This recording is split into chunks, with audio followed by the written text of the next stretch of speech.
Hola, ¿qué tal amigos? Aquí comienza De Cerca, periodismo independiente, originando desde la hermosa ciudad señora de Colombia, la ciudad de Guadalajara de Buga, en el departamento del Valle del Cauca, en el suroccidente del país. En esta oportunidad me es grato presentar a Luis Alfonso Mena Sepúlveda. Luis Alfonso Mena Sepúlveda tiene estudios en comunicación social de la Universidad del Valle, abogado de la Universidad Libre, especialista en Derecho Administrativo de la Universidad de San Buenaventura Pontificia Bolivariana, también un magíster en Historia, creo yo, con énfasis en identidades de la universidad a propósito del Departamento del Valle del Cauca, un amplio recorrido como corresponsal del canal de Telesur en Colombia, con sede en la capital del país, en la ciudad de Bogotá. Y fue jefe en su momento de la redacción del periódico El País. Y hoy está con nosotros de cerca. Doctor Luis Alfonso, muchísimas gracias por estar con nosotros. Bienvenido a De Cerca. Buenas tardes, William. Muchas gracias por la invitación y un saludo cordial para toda su audiencia en el Valle del Cauca, en Colombia y en todas las partes del mundo a donde seguramente llegará este mensaje, este contenido. Pues sí, porque le cuento a mi doctor que de cerca llega hasta donde ningún cura ha llegado. Y esto por toda la tecnología que manejamos a través de nuestra plataforma de cerca. Gracias por aceptar esta invitación, doctor. Con mucho gusto. ¿Cuántos años de periodismo? Bueno, yo creo que ya superamos los 40 años porque yo ejerzo el periodismo desde que estaba en el colegio, cuando cursaba el bachillerato. De modo que estamos hablando desde cuando tenía 15, 16 años. Recuerdo que el primer periódico en el que laboré se llamaba Unión Estudiantil y mi primer artículo se publicó en esa época. Estamos hablando creo que de 1973. En uno de mis libros incluso yo incluyo allí un facsímil de ese periódico porque lo conservo con mucho cariño y yo digamos que clasifico mi permanencia y mi existencia en el periodismo desde esa época. Después fui corresponsal del periódico Voz. Motu propio me hice corresponsal del periódico Voz, que en la época de los años 70 era Voz Proletaria. Escribí mucho, todavía conservo los despachos que hacía, que los escribíamos a máquina, ¿no? Y yo dejaba las copias utilizando el famoso papel carbón. Bueno, eso ya hoy no se usa, ¿no? Eso ya para algunas personas debe ser una reliquia, pero en esa época tocaba así porque no había los enormes desarrollos de la tecnología y la nanotecnología de hoy. Y bueno, y progresivamente eh, eh, estuve laborando en muchos otros medios. Ya después de los medios alternativos salté a los medios masivos y lo hice buscándome un empleo en el periódico Occidente como corrector. Lo primero que encontré fue corrector de estilo y me hice corrector en 1981 ya estando vinculado a la Universidad del Valle, y ahí en adelante se generó pues toda una experiencia en diferentes medios de comunicación, Radio Sutatensa, El Caleño, el periódico El Pueblo, hasta cuando existió, el periódico El Pueblo terminó sus ediciones en 1986. Estuve también en Radio Super, en RCN, en Todelar, hasta que llegué al país, el periódico El País. Ahí estuve un largo trecho de 19 años. Eh, Terminé siendo jefe de redacción, pero estuve en la unidad investigativa, estuve en el área metropolitana cubriendo información política durante 10 años. También estuve laborando, como usted ya lo dijo, en la corresponsalía del canal multiestatal Telesur en Bogotá, que fue una experiencia muy importante. También trabajé como reportero y después como director del informativo Pacífico Noticias, que cumplió un papel muy importante.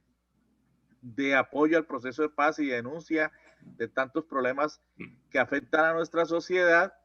Y ahora pues estamos tratando de impulsar con cierta periodicidad el periodismo alternativo independiente, como es el que realizamos a través de Periodismo Libre, en el que tenemos un canal en YouTube, tenemos una fundación para tratar de impulsarlo, y bueno, estamos en esa lucha, en esa dinámica. Y también hice mucho periodismo universitario como estudiante. Yo ejerzo la cátedra universitaria desde hace 25 años, desde 1995, y he pasado pues por muchas universidades. En la Universidad Santiago de Cali estuve 16 años seguidos dando clases de periodismo. De mis clases salieron muchísimos jóvenes que hoy incluso pues ocupan destacados espacios en el periodismo nacional e internacional. También estuve en la Universidad del Valle, en la Javeriana, en la ICESI, en la Autónoma, en la Mariana de Pasto, en la Universidad Libre. Y bueno, es un recorrido extenso entre el periodismo, el derecho y la historia, porque una vez salí del periódico El País en el 2007 ya me sentí liberado de esa manera como el periodismo, sobre todo el impreso, lo obliga a uno a estar casi que 24 horas en función de él, y le limita muchos espacios para acceder a otras áreas muy importantes de la sociedad, como son las del conocimiento, y pude realizar mi maestría en historia, de la cual me siento muy contento, y producto de la cual finalmente fue el libro que acaba de salir, Periodismo Independiente en Colombia, la historia de la revista alternativa 1974-1980. Pues un bagaje. ¿Y cómo ha sido, a propósito, toda esa experiencia en ese mar sin fondo que podría llamarse las letras, pero sobre todo en ese capítulo tan interesante que es el ejercicio del periodismo? ¿Cuál ha sido esa experiencia? ¿Cómo ha sido esa experiencia? Hombre, el periodismo, William, es una pasión, es una vocación. El periodismo es mística. Yo creo que en estos días un amigo me decía, es que yo no me presente como periodista porque ya no soy periodista. Y le dije, uno nunca deja de ser periodista. El periodismo, aparte de ser una disciplina del conocimiento y de ser una función dentro de la sociedad, es también una forma de vivir, una forma de militar, incluso si queremos plantearlo en esos términos, de militancia social, de militancia, no necesariamente política, pero sí de principios, de valores, de esfuerzos, de funciones, de compromisos, ¿no? De roles dentro de la sociedad. Yo miro así el periodismo. Para mí el periodismo es una vivencia permanente, constante. Pero además de eso, Una línea de comportamiento, doctor Luis Alfonso. sí, claro, claro, tiene que ver también con eso, porque el periodismo le proporciona a uno una dinámica, le proporciona a uno una visión, le proporciona a uno unos derroteros, una metodología. A mí me aterra una consideración en el sentido, actualmente en boga, en el sentido de que hoy cualquiera puede ser periodista. No, no porque los periodistas seamos seres especiales, pero es que el periodista se caracteriza, el verdadero periodista, ¿no? Estamos hablando, William. Sí. El verdadero periodista se caracteriza por su método, porque tiene un método para llegar al principal objetivo del periodista, que es la verdad, ¿no? Curiosamente aquí estaba leyendo este texto tan interesante, Carta de la Verdad, de un pensador mexicano, Fernando Buenavaz Domínguez, Ah. ¿no? Carta de la Verdad, en el que reivindica que la verdad no es propiedad privada de nadie y es el objetivo primigenio y fundamental en el ejercicio del periodismo. Yo me identifico con esa consideración, poniendo en cuestión aquellas expresiones que se han vuelto lugares comunes, ¿no? Y frases vacías, vacuas, según la cual el periodismo es eminentemente objetivo. En el periodismo la objetividad está cuestionada, porque todos los medios de comunicación son subjetivos y se guían por principios subjetivos, y por lo que debe propugnar el periodista es por buscar la verdad, por hacer valer el principio de la veracidad. Fíjense que hay un artículo muy importante en nuestra Constitución política, que es el artículo 20.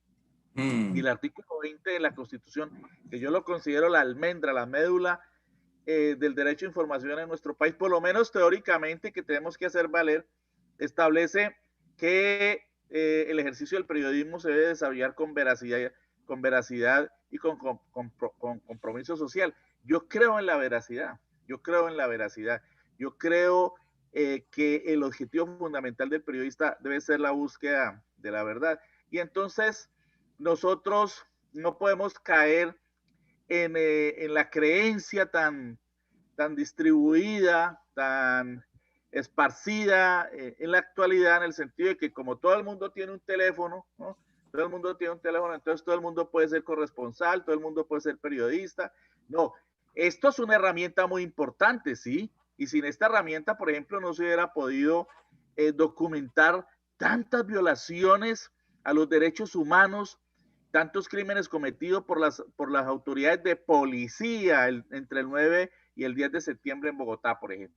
Sí. Y tantos atropellos y tantos crímenes de Estado cometidos por la fuerza pública en sus diferentes presiones contra los ciudadanos en los últimos meses. Y desde el paro del 21 de noviembre del año pasado, lo que pasó en septiembre, el caso del abogado asesinado en Bogotá por 2 policías, el asesinato de 13 personas más, no se hubiera podido documentar sin este aparato. Pero ello no quiere decir que todo el que porta un teléfono sea un periodista, porque el periodista tiene método. La diferencia entre quien simplemente da a conocer una información convirtiéndose en fuente y el periodista es que el periodista tiene el método para investigar, tiene el método para acercarse a la verdad, ¿sí? Entonces, eso es lo que nos diferencia. Sin querer decir que somos seres especiales y que somos personas del otro mundo, no, pero tenemos el método, en primer lugar, esa herramienta fundamental. Y en segundo lugar, podemos manejar unos elementos de orden estético y conceptual que son los géneros. Entonces, nosotros estamos en capacidad de diferenciar un testimonio de una crónica, de un reportaje, de una entrevista, de un informe especial, de un análisis periodístico, de una columna de opinión, de un editorial, de una caricatura, de las diferentes modalidades de entrevista, etcétera, etcétera. Y tenemos de igual manera la capacidad, o debemos tenerla los verdaderos periodistas, de tener las herramientas para acercarnos en la búsqueda de la verdad, que requiere investigación, que requiere solvencia conceptual, que requiere Es una gran para responsabilidad. llegar a los hechos. ¿Cómo? Es una gran responsabilidad, ¿verdad, doctor? Exactamente. Es Es una gran... veracidad y responsabilidad social.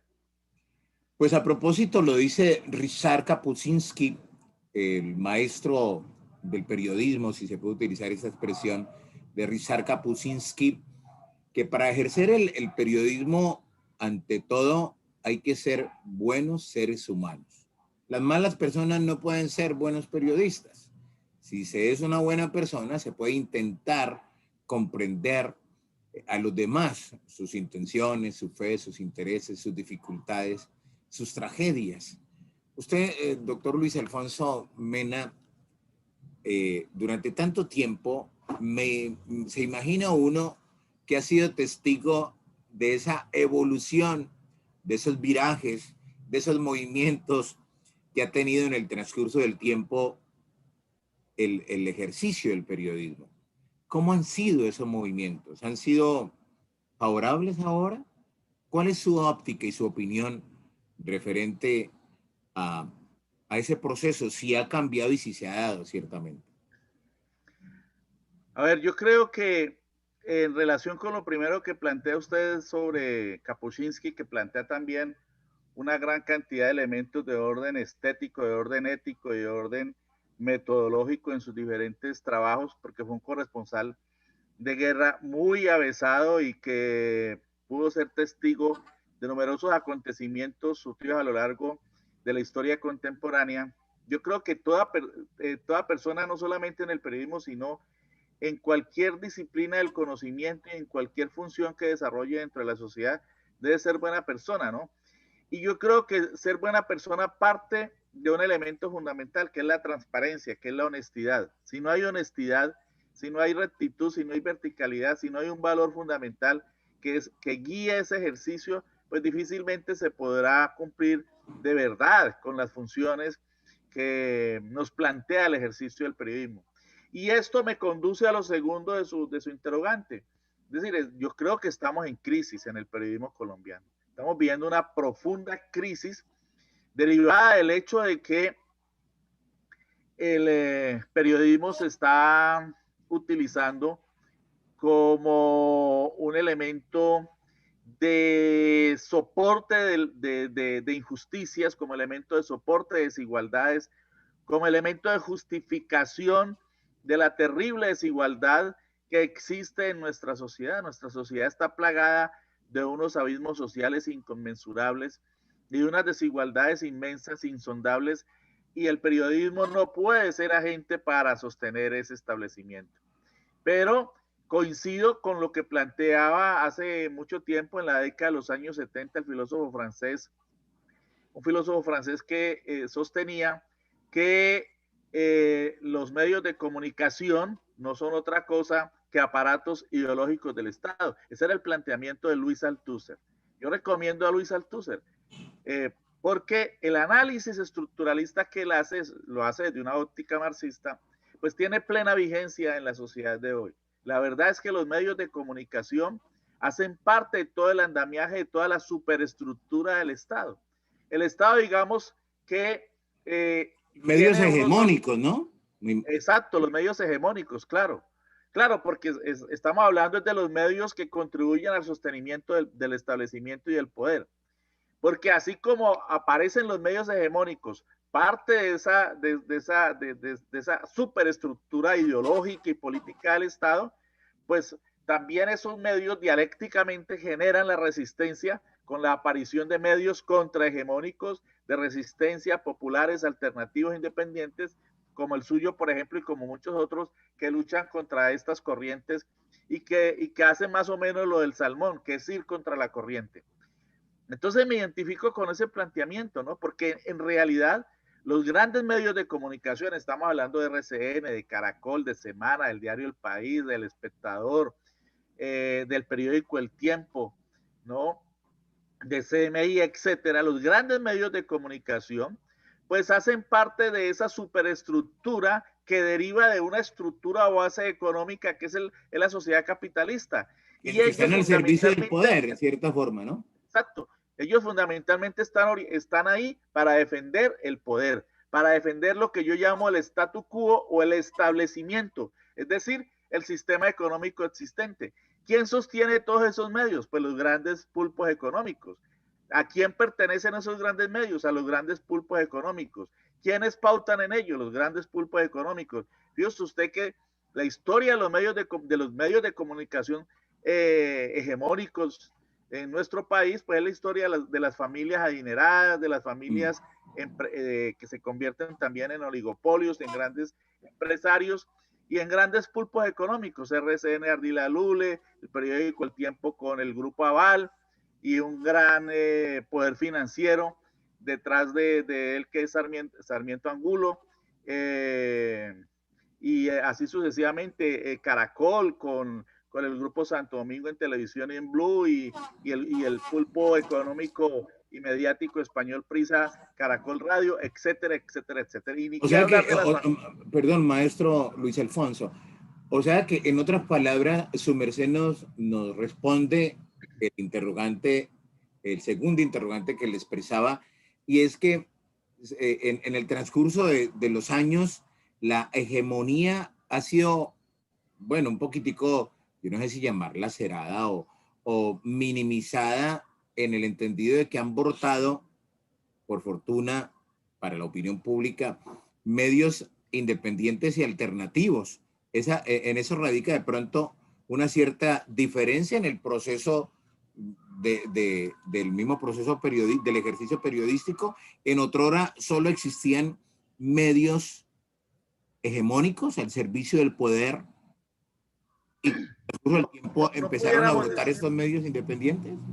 No pudiéramos decir que los medios hegemónicos, es decir, los medios que defienden el establecimiento y que hacen parte de esa superestructura ideológica y jurídica del Estado, han estado solos. Siempre ha habido resistencias, porque es dialéctico. La dialéctica se expresa en el hecho de que toda acción genera una reacción. y siempre hay una resistencia a las acciones negativas. Los indígenas, las comunidades originarias que están ahora tan en la palestra por lo de la minga indígena, pues ellas resistieron a la invasión del Imperio Español desde 1492, y en la colonia y en la época de la esclavitud y en todas las etapas de la humanidad ha habido resistencia. Perdóneme que yo le muestre mi último libro, pero en No, este no, libro lo que precisamente estoy mostrando es yo aquí estudio y reconstruyo la historia de un medio de comunicación alternativo que significó toda una experiencia de resistencia a esas hegemonías, y no de ahora, fue en la década de los años 70, que es una época fundamental de la historia de nuestro país. Estamos hablando de la historia de la revista alternativa que fundaban Enrique Santos Calderón, Gabriel García Márquez, Orlando Fals Borda, Bernardo García, ¿no? Jorge Restrepo, el grupo de intelectuales organizado también a través de lo que se denominó el Taller Cuatro Rojo, es decir, una pléyade de intelectuales, de escritores, de periodistas que optaron desde diferentes corrientes políticas e ideológicas, y principalmente desde la izquierda, optaron por impulsar un medio de comunicación contrahegemónico. Fíjense que este medio de comunicación data de 1970, estamos cumpliendo 40 años de la desaparición de Alternativa. ¿Y qué era Alternativa? Una resistencia frente a los medios hegemónicos. Y de modo que siempre han existido estos medios. Por ejemplo, el periódico Voz Proletaria, que data de la década de los 50. Y más atrás, siempre hubo prensa obrera, ¿no? Hay historia.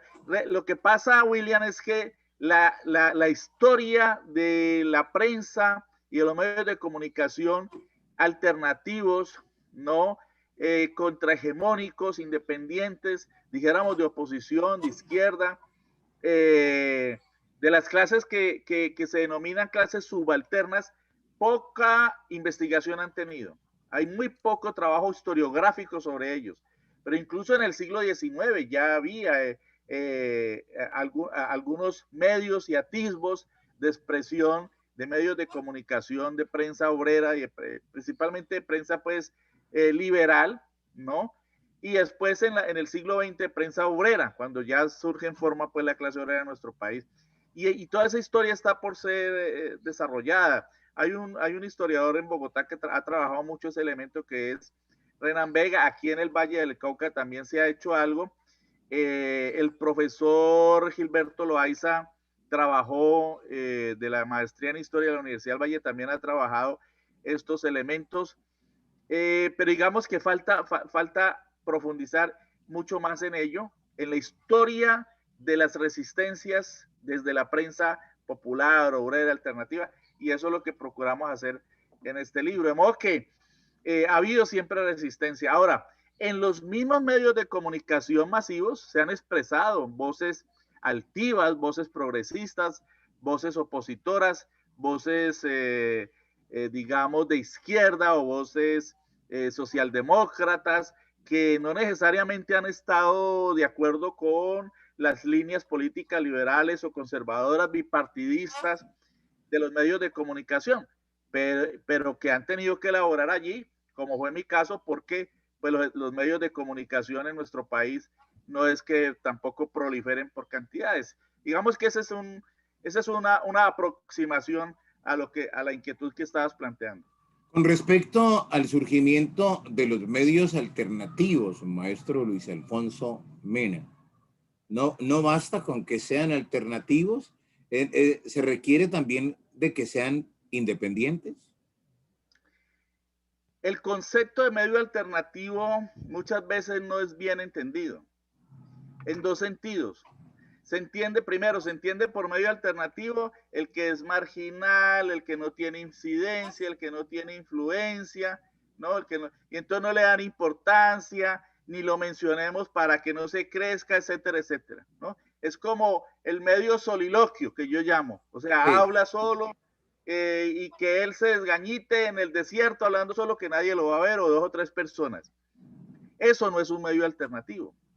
Y un medio alternativo tampoco es aquel que porque es pequeño, porque es reducido, porque lo hace un núcleo por allá que no tiene tanto poder, pero sí reproduce el sistema, reproduce el establecimiento, tampoco es alternativo, por pequeño que sea, porque está reproduciendo en pequeño lo Entonces que ahí, hacen los grandes. entonces ahí es donde juega el valor importante de la etimología o el concepto de la independencia, que es determinante Exacto, a la hora es el de tercer entregar la valor, información. que es el tercer valor. Fíjese que ya hemos abordado en esta entrevista los tres valores para mí fundamentales en el ejercicio del periodismo hoy en día. Veracidad, búsqueda de la verdad, compromiso social, que es ¿qué? Compromiso con la ciudadanía, con la gente, no con los poderes, no con los partidos, no con el gobierno, con la sociedad. Y tercero, la independencia. La Son independencia. los tres valores fundamentales que deben Muy guiar bien. nuestro ejercicio como periodistas. Y entonces, en ese sentido, obviamente, el periodismo alternativo se plantea es otro escenario, ser contrahegemónico, ejercer la contrainformación, ejercer el contrapoder, es decir, ser la otredad. Por eso hablamos de alternativo. Alternativo es el alter, el otro, la Claro, el otro. otredad. ¿Sí? Entonces, en ese sentido, lo que nosotros nos planteamos como medios alternativos es decir lo que los otros no dicen, así de sencillo. Es tener el enfoque que no tienen los otros medios de comunicación, es tener la posibilidad de darle cabida a tantas voces de las clases subalternas, los trabajadores, los campesinos, los estudiantes, las amas de casa, los desempleados, ¿no? Que no caben en los otros medios de comunicación más que para hacer propaganda y autopropaganda a los mismos medios. Sí. Entonces acá lo hacemos de manera sincera, revelando sus problemas, comprometiéndonos con sus problemas. Esa es una función del periodismo alternativo. De modo que, y el periodismo alternativo no significa que tenga que ser minoritario. Por ejemplo, Telesur es un medio alternativo internacional, se ha propuesto ser un medio con mucha calidad estética, pero procurando ser masivo. Y yo creo que los medios alternativos tienen como compromiso ser masivos también, porque es la única manera de incidir. William, Sí. yo siempre he considerado y defendido que los medios de comunicación tienen que incidir, tienen que informar, tienen que servir de canal de opinión y de análisis, pero también tienen que servir para organizar, para construir la respuesta de la sociedad a los males de esa sociedad y tiene que servir para incidir dentro de la sociedad. Un medio de comunicación que no se proponga incidir, no sé para qué está, a lo mejor para vender publicidad, pero no creo que ese sea el caso nuestro. El caso nuestro es para hacer periodismo de incidencia. El periodismo es para incidir en la búsqueda de soluciones a los problemas de la sociedad. Aparece ya terminando este espacio, mire cómo se nos ha ido el tiempo.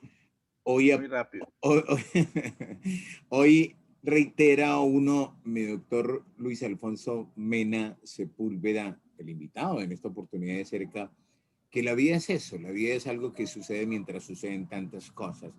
Y a propósito de sucesos, surge un capítulo dentro del proceso del ejercicio periodístico que nos plantea el maestro Luis Alfonso Mena Sepúlveda en su vida particular en proyección a la sociedad, y es la academia y la historia, la literatura y el profesionalismo del periodismo, porque ahí es donde juega ese valor importante el periodismo. Hablemos sobre eso ya terminando este espacio. ¿Cómo ha sido, cómo le fue, cuáles son esas obras que su merced puede presentarle y que le presenta a los lectores? Porque también es otra forma de hacer periodismo. En las obras de historia que usted ha presentado, maestro. Sí, digamos que yo me he movido en tres grandes disciplinas del conocimiento, que son primigeniamente el periodismo, pero también el derecho, que lo estudié ya siendo periodista en el diario El País entre 1990 y 1995 en la Universidad Libre, y la historia, cuya maestría pues hice en el 2009-2010, y producto de esa maestría son dos libros. Uno que es una conjunción de ensayos y de reseñas sobre diferentes espacios, escenarios, tópicos y sujetos sociales y políticos de la historia, que se denomina José María Mero, el rebelde general de los artesanos, y otros ensayos históricos, que es producto de mi trasegar durante 2 años de la maestría. Y este libro, que es digamos, el El más libro reciente. producto de investigación dentro de esa maestría, que es la investigación sobre la historia tan importante, tan destacada, y que tantas lecciones nos deja y que tanta vitalidad tiene para el ejercicio del periodismo de hoy, sobre todo el periodismo independiente, que es la historia de la revista alternativa. Periodismo independiente, historia de la revista alternativa 1974-1980. Digamos que estoy en una etapa en la que estoy dedicado al ejercicio de la historia sin dejar de lado el periodismo. Nos proponemos, tenemos unas metas importantes para el próximo año, de darle mayor periodicidad a nuestro medio de comunicación Paréntesis, que tiene un canal en YouTube, pero necesitamos darle más periodicidad, generar las condiciones materiales para que él pueda ser sustentable y pueda tener esa periodicidad que es necesaria en el medio de comunicación. Entonces estamos muy interesados, William, en este momento en tratar de aportar desde la historia y sobre todo de investigar elementos de la historia del periodismo, ¿no? Y de la historia social. ¿De qué manera, discúlpeme, maestro Luis Alfonso, de qué manera el lector puede acceder a estos dos interesantes trabajos? Bueno, nosotros somos autores, editores. Nosotros pues afrontamos las dificultades que hay en el mundo de la industria editorial en nuestro país, en donde no es fácil que las editoriales pues reproduzcan el trabajo que hacemos los autores independientes, y en ese sentido entonces nosotros mismos hacemos la distribución de nuestros libros. Quienes quieran acceder a él pues me pueden llamar al 317-347-85. 317-347-85, que es mi número de teléfono WhatsApp, y nosotros con mucho gusto les hacemos llegar un ejemplar a la dirección que nos remitan. 317-347-85. Maestro, mil gracias. En últimas, ¿cuál es el mensaje que podemos entregarle a esta hora a los cibernautas, a los amigos de cerca, a través de este medio de comunicación? William, yo creo que lo más importante es que no bajemos la guardia en la defensa del derecho de expresarnos. En este momento, ese derecho está siendo amenazado. Ya lo estamos viendo por una ofensiva que hay para tratar de cercenar libertades en nuestro país, en nuestra sociedad. Hoy veía, por ejemplo, cómo nada más anoche a unos jóvenes que estaban pintando un mural en el sur de Cali, los han detenido, los han golpeado, los han ultrajado por el solo hecho de estar pintando un mural. Y fueron actores de la fuerza pública, de la policía, quienes los han detenido. Ese solo hecho entre miles evidencia que hay un cercenamiento de la libertad de expresión, porque expresarse a través de un mural también es ejercer la libertad de expresión, la libertad de pensamiento, la libertad de opinar. De modo que mi mensaje es a que no nos arredremos, a que jamás echemos hacia atrás en la defensa de un derecho fundamental, de uno de los derechos humanos fundamentales, que es el derecho a expresarnos, a informarnos, a informar, a opinar, y el derecho a pensar diferente. Muchas gracias, William. A usted, profesor, maestro Luis Alfonso Mena Sepúlveda, periodista, abogado, escritor, mil gracias por esta oportunidad que nos brindó, maestro Luis Alfonso Mena Sepúlveda. Muchas gracias a usted, William, y muchos éxitos en su programa, que veo tiene una gran periodicidad y una gran sintonía. Saludos a todos. Gracias. Pues precisamente de eso se trata, maestro Luis Alfonso, y ustedes, ejercer el periodismo en Colombia. Yo soy William Vianney Solano. Somos De Cerca, periodismo independiente. Con permiso.